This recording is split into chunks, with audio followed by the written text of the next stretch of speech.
Bonjour, aujourd'hui on parle du coronavirus. Il va y avoir dans cette vidéo, ça va être dispatché en plusieurs choses. Premièrement, c'est quoi le coronavirus et le Covid-19 ?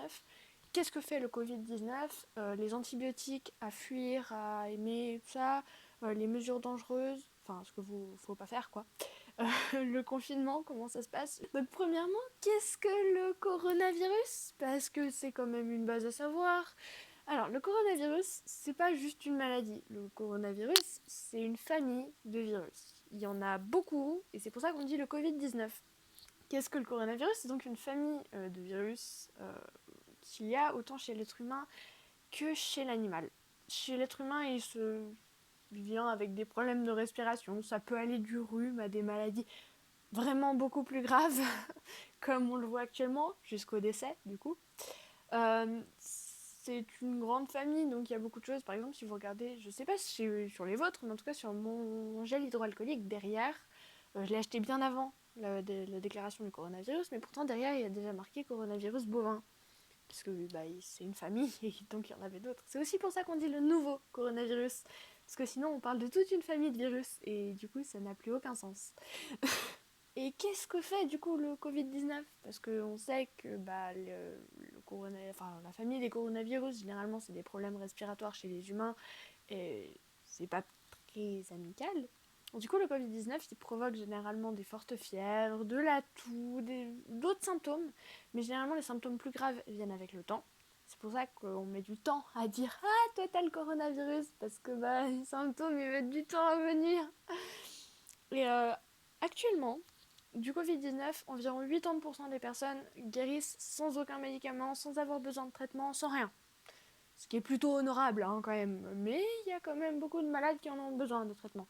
Et c'est aussi pour ça qu'il n'y a pas tout le monde qui peut être pris en charge. Il n'y a que les symptômes les plus graves qui sont pris en charge parce que généralement, tu as beaucoup de chances, 80%, de guérir sans avoir besoin d'être pris en charge. Donc autant ne pas surcharger les hôpitaux et les médecins pour des choses dont on n'a pas besoin. Alors, un antibiotique, ça sert à rien contre le coronavirus. Comme c'est dit dans le nom, les antibiotiques, ça sert contre les bactéries. Mais c'est un virus, le Covid-19, donc ça sert à rien. Il faut pas en prendre, ça peut même être dangereux à vrai dire. Et donc, si votre médecin vous dit de prendre des antibiotiques, vous prenez des antibiotiques. Si vous avez des antibiotiques chez vous, mais que vous avez des symptômes du coronavirus, prenez pas des antibiotiques, ça sert à rien. Ensuite, il y a des mesures qui sont dangereuses, enfin, les mesures à éviter et qui peuvent même devenir dangereuses quand on a le coronavirus ou qu'on veut pas l'attraper. Alors, fumer, ça sert à rien. Au contraire, c'est plutôt dangereux vu que c'est une maladie des poumons. Et c'est aussi pour ça que les personnes avec des problèmes respiratoires sont beaucoup plus à risque.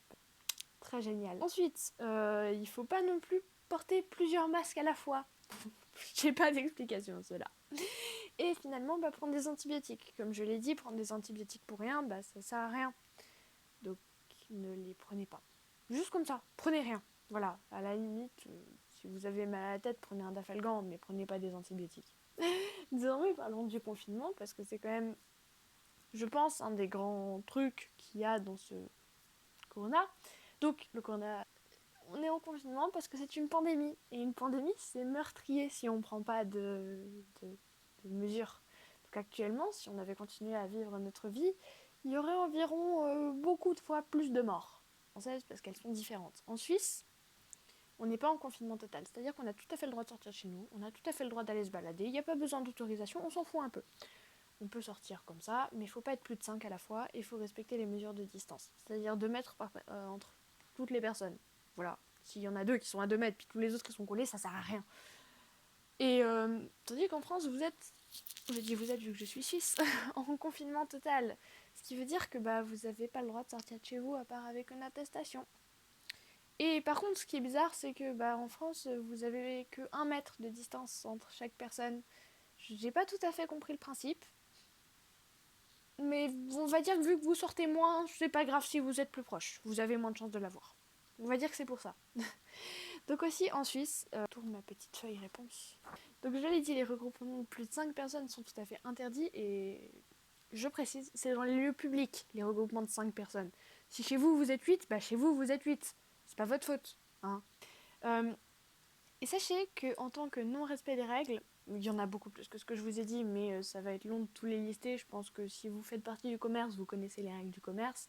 Donc j'ai pas besoin de vous les dire parce que généralement, si tu travailles depuis chez toi, t'as pas besoin de fermer ton entreprise. Voilà. Si les règles ne sont pas respectées, vous risquez entre 3 ans de prison et des grosses amendes.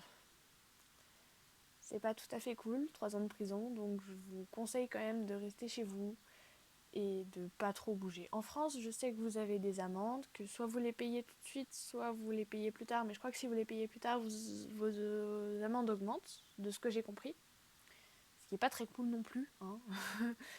De plus, il reste sur les matières, c'est-à-dire que si quelqu'un qui est infecté, il touche, je sais pas, on prend ma peluche, il la touche, ma peluche, pendant un certain temps, elle restera infectée, jusqu'à ce que le coronavirus, le Covid-19, pardon, se soit complètement barré de sur la matière. Si beaucoup de chance d'être porteur sain. Et c'est pas cool non plus d'être porteur sain, parce que du coup, toi, tu le sais pas, mais les autres, ils le chopent. C'est aussi pour ça qu'on vous dit de rester chez vous. Même si vous avez aucun symptôme, que vos potes ils n'ont pas de symptômes, vous pouvez être porteur sain et du coup toute personne que vous croisez dans la rue, il risque de le choper à cause de vous. Et je suis pas sûre. Je sais pas, hein, je parle de mon vécu. Mais pour moi, les gens dans la rue, comme ça, ils ont pas envie de mourir. Toi, peut-être que tu t'en fous des règles du confinement parce que tu te dis ah, mais c'est bon, c'est le confinement, moi j'ai rien, je suis jeune, je risque moins que les autres. Alors c'est bon, je vais pas mourir, puis mes potes, on est pareil. Enfin voilà, on sort, on se regroupe et tout. Mais le truc, c'est que les vieux ou même les plus jeunes, en fait, j'en parlerai un peu après, eux, ils ont peut-être pas envie de l'avoir, le corona. Donc évite de le leur donner. Sachez qu'au début, on savait tout à fait que les enfants, ils étaient porteurs sains. Sauf qu'un virus, ça évolue. En prenant quelqu'un d'infecté, on peut dire où est-ce qu'il a été infecté par rapport au virus qu'il a sur lui, parce qu'un virus, ça évolue très vite. Et le problème, c'est que généralement, plus un virus évolue, plus il va se transmettre, mais moins il va être mortel. En l'occurrence, plus il se transmet, plus il est mortel. Ce qui veut dire qu'il ne respecte pas les règles normales. Voilà. Donc actuellement, les jeunes sont pas autant au risque que tous les autres, mais quand même, il y a un bébé de 6 semaines qui est mort du coronavirus. Ce qui veut dire qu'à l'époque, on savait que les bébés étaient porteurs sains. Maintenant, ils meurent. Donc non, c'est pas parce que t'as mon âge que tu as moins de risques. Au contraire, t'as tout autant de risques que les autres. C'est juste que faut y penser. Ensuite, en parlant des mesures du confinement, le problème c'est que du coup le confinement il va durer encore. Tout le monde le sait, je pense. Clairement, personne se dit oh, dans 2 semaines c'est fini. Non, parce que dans 2 semaines ce sera pas fini. Et dans tous les cas, si ça doit rouvrir, tout ouvrira progressivement. Ils savent déjà que d'abord ce sera les écoles, vu que les jeunes présentent quand même moins de risques. Mais le problème c'est que si on vit avec nos grands-parents comme moi, on pourra plus aller les voir parce que eux ils présentent quand même des risques. Et ça c'est dommage. Mais du coup, les écoles vont réouvrir en premier et certainement que les choses de dernière nécessité vont réouvrir dans très longtemps. Attendez-vous peut-être à avoir les mesures de distance, de sécurité toute l'année. C'est inévitable, le but c'est qu'il n'y ait plus la pandémie. Après, si vous préférez tous mourir, ça tient qu'à vous, faites les cons. Mais c'est pas le but. Le but, et le but du gouvernement actuellement, c'est de tous nous sauver. Ils essaient d'être gentils, après tout. Et du coup, je pense que si tu veux bouffer un McDo, va acheter un steak à la Migros, ça ira mieux. Ok? Parce que là, pour le moment, t'en auras longtemps avant de pouvoir retourner bouffer ton McDo, à mon avis. C'est mon avis, je me suis pas vraiment trop renseignée sur ça, mais tout le monde parle de ça. Ils parlent aussi qu'ils vont bientôt rouvrir les écoles.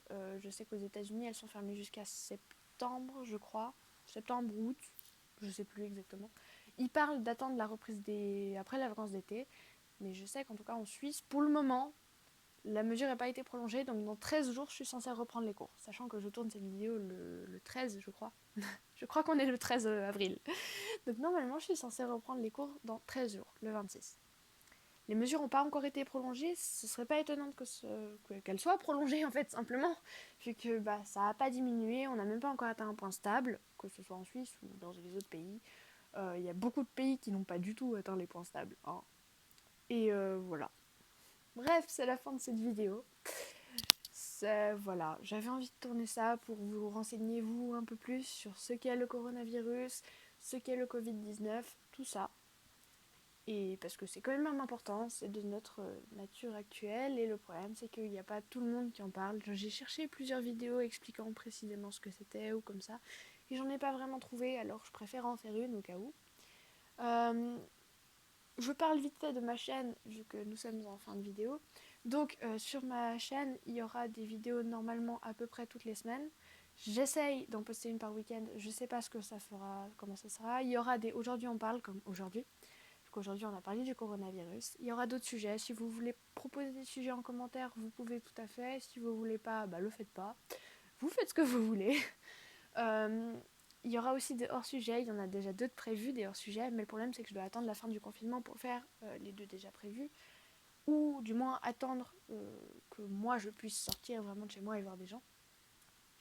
En soi j'ai déjà le droit, mais je préfère pas mettre des risques à ma famille, voilà. Voilà, il y aura des formats comme ça, il y aura certainement d'autres formats, si vous avez des idées je vous laisse y proposer. On pourra faire un peu de tout sur cette chaîne, certainement des vidéos plus rigolotes et des vidéos beaucoup plus sérieuses parce que je suis comme ça. Par exemple cette vidéo je la considérerais plus comme sérieuse, mais il y aura des gros vidéos pétage de câble total, peut-être avec d'autres gens, on verra. Mais en tout cas j'ai très envie de me lancer dans l'aventure YouTube depuis un long moment. J'ai préparé depuis, je crois que ça fait bientôt 1 mois que je prépare pour tout avoir. Je vous laisse. Prenez soin de vous, surtout par ces temps. Mais prenez quand même soin de vous tous les jours, c'est important. Et restez en vie, parce que c'est important de vivre. Voilà. À la prochaine vidéo.